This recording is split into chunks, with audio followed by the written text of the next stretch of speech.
Bagi saya, Pak Anies ini investasi yang paling menarik yang pernah saya buat dalam seluruh karir hidup saya. Kalau berhasil, keuntungannya buat Republik, bukan buat saya. Ya. Tapi apa yang paling sering saya dengar sekarang itu pertanyaannya, kok berani?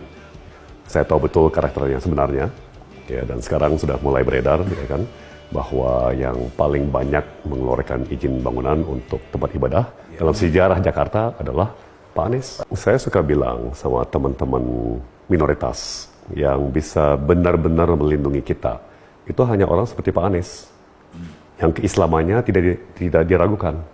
Dulu kan Pak Tom menjadi Menteri Perdagangan dan kemudian menjadi Kepala BKPM. Iya. Pemerintah Presiden Jokowi. Nah, terus Pak Tom ikutan gabung Mas Anies, yang mana mengusung perubahan. Apa nggak kontradiktif? Dan kalau emang iya, emang apa yang harus dirubah? Menurut saya tidak berubah. Ya, yang berubah adalah pemerintah. Ya, pertama, pemerintah berubah. Kedua, dunia berubah. Ya, dalam pengamatan saya, pemerintah itu berubah sekali di periode kedua dibandingkan dengan periode pertama. Dan perubahan yang drastis itu, hemat saya, dimulai dengan revisi Undang-Undang KPK di 2019. Ya, yang tadinya merupakan lembaga yang paling populer dan paling terpercaya di Republik, ya, dihilangkan statusnya sebagai lembaga independen, dijadikan bagian dari birokrasi, dan itulah permulaan dari sebuah perjalanan yang berujung sekarang KPK tidak lagi lembaga yang terhormat, ya kan? Nah, dari 2019, 2020, 2021, 2022, 2023, kita setiap tahun melihat langkah yang ke arah yang total berbeda dengan arah yang kita anut di periode pertama.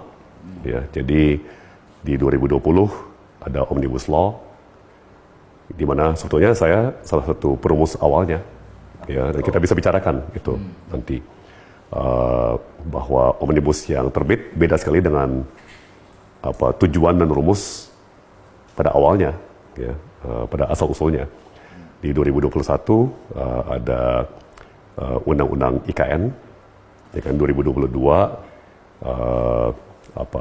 upaya untuk mengamandemen konstitusi supaya menghilangkan batas jabatan, ya kan, term limit, juga undang-undang ketentuan umum pidana yang mengkriminalisasi begitu banyak perilaku, ya, dan akhirnya di 2023 skandal dengan MK, ya, jadi itu perjalanan yang merubah arah step by step, ya. Langkah demi langkah bagi saya sangat jelas. Tapi kan secara ekonomi, pertumbuhan ekonomi kita termasuk yang kedua terbaik setelah Arab Saudi di G20. Artinya inflasi pun kita tergolong yang baik untuk dikendalikan.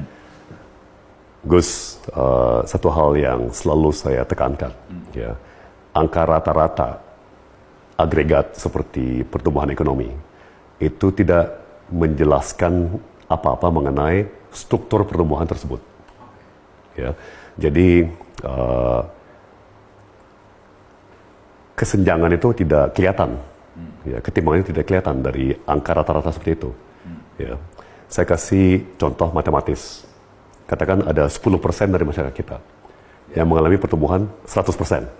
Gini rasio ya? Enggak. Ini hanya ilustrasi, contoh matematis, ya, contoh angka. Karena kan ada 10% dari masyarakat kita yang menikmati pertumbuhan 100% per tahun. Ya. Kemudian ada 90% dari masyarakat kita yang mengalami kontraksi minus 5% per tahun. Kalau dua itu dirata-rata, itu menjadi plus 5,5%. Ya, jadi bayangkan sebuah skenario di mana 10% itu pertumbuhannya 100% per tahun, tapi sisanya minus 5% per tahun. Kalau di rata-rata jadi plus 5,5. Ya kan? Jadi sebetulnya angka pertumbuhan yang tinggi itu sebuah ilusi.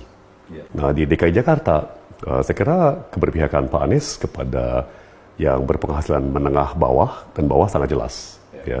Jadi sudah puluhan tahun cakupan jaminan sosial di Jakarta itu hanya di kisaran 80%.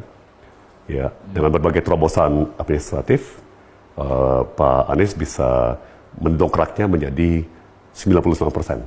Ya, dan itu menyelesaikan sebuah masalah yang sudah stagnan seperti Ya, itu dan itu puluhan tahun. Achievement bagus ya.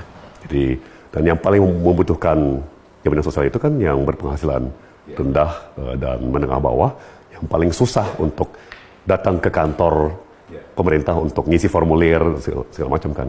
Jadi, ya. Tapi 2 tahun terakhir periode pertama seperti Saya kira yang berubah adalah saat beliau mulai memikirkan bagaimana caranya untuk dipilih kembali.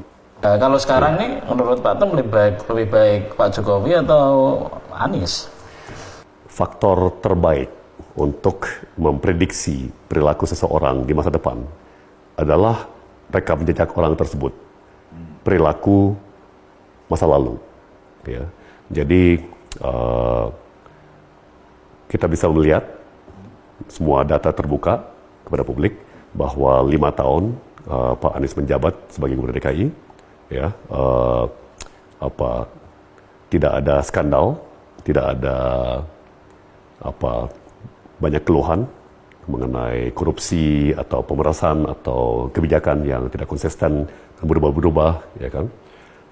Demikian juga waktu beliau Menteri Pendidikan selama 2 tahun, ya, dan ya sekarang saya sudah sangat kenal dengan keluarganya kan.